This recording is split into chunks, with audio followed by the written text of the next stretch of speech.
Bir täsin maglumat eşitdim. Siz insanlar näçesi uly bolan äpet pilleri adamlaň nädip elekleşdirýänliklerini bilýäňizmi? Pil ýöreýän ýoluny ütgetmän, hemişe şo bir bilýän, tanyş ýolundan ýöreýän haýwan. Muny bilýän awçylar piliň ýoluna çukur gazyp dızak gurnaýarlar. Bir gün pil şo dızaga düşende birnäçe awçy hemmesi gara eşikge gelip pili saýyp ýenjip urýan ekenler. Aradan bir gün wagt geçýär, bu gezek şol awçylar ýöne hemmesi ag eşikge gelýärler.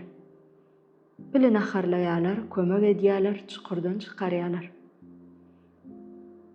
Bilem ol adamlary özüniň halasgäridir öýdüp, ömür boýu olan wepaly haýwanyna öwürleýän eken. Bu usula ilmde psihologik zarba diýilýän eken.